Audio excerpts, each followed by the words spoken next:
to the channel.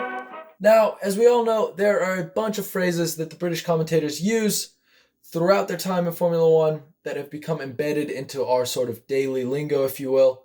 Phrases such as back marker, dirty air, falling off a cliff, so on. So in today's video, I will be discussing my 5 favorite Formula One phrases and expressions that are commonly used in the sport. And I'll be doing my usual reversed order.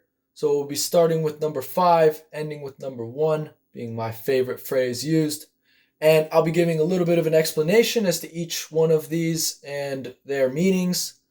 And yeah, hopefully it's going to be kind of a short video. I'm not planning for this to be too long, but I don't know. Sometimes I go a little bit longer than expected. So without further ado, let's start with number 5, which is going to be switcheroo. So this is a phrase that's not used too often anymore, but this basically means a time when you're it's essentially over and under. So it's a passing maneuver in which you kind of start on the outside of a driver to eventually end up on the inside, usually in a chicane type situation. So switcheroo is basically passing maneuver. Number 4 is armful of lock. So this is the first of 2 basically oversteer references and expressions that will be on this list. So armful of lock is basically, as it sounds, it's essentially to correct oversteer, you use countersteer. And when the countersteer is so severe that you go all the way to full lock, it's basically like an armful. So you got, just whole beefy arm full of opposite lock. This is an expression that Murray Walker used to use a lot.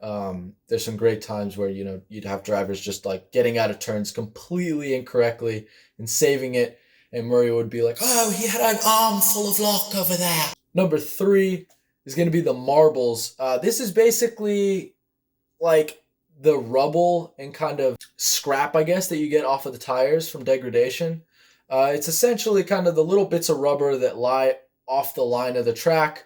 I've always liked the expression because it just sounds kind of funny. Like you can imagine little cartoon characters kind of, I don't know, rummaging their feet through marbles. And that's essentially what happens with the F1 cars. I mean, they get off into this rubble and they have no grip and no ability to really control the car.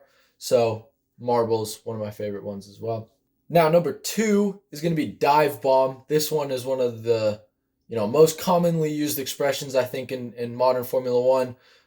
Your daily culprits, I guess, would be probably Daniel Ricciardo, or maybe even Daniel Kvyat in a kind of more torpedo-esque way.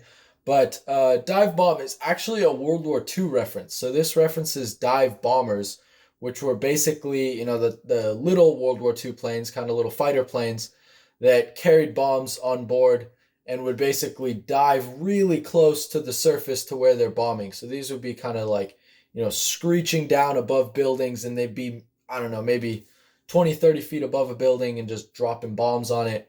In an F1, it basically is, some guy is just sending it up the inside, giving it everything. It's meant to be under braking, who has the biggest balls, I guess, the biggest cojones.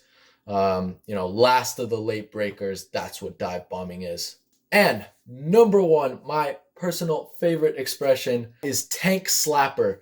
This is one that Martin Brundle used to use a lot when he first started commentating. And it's kind of just a funny expression to me, I guess, because it's basically like, again, this is the final oversteer reference. You're basically like full oversteer really quickly, and the idea is that like the back end whips out so quickly that the gasoline you have in the tank is going from one side and then sloshing aggressively to the other side of the tank and kind of giving you just that slap. And so yeah, I think tank slapper is such a cool kind of creative expression for epic oversteer crazy moments, which we live for as Formula One fans. So tank slapper, my favorite.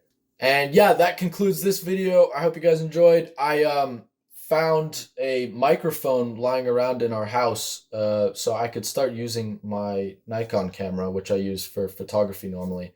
So hopefully the video is looking a little bit better.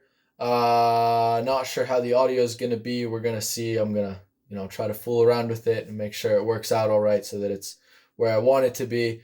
But yeah, hopefully you guys have enjoyed this. If you did, feel free as usual to like this video, subscribe to the channel if you haven't already. Hope you're enjoying my content, guys. Have a good one. Bye.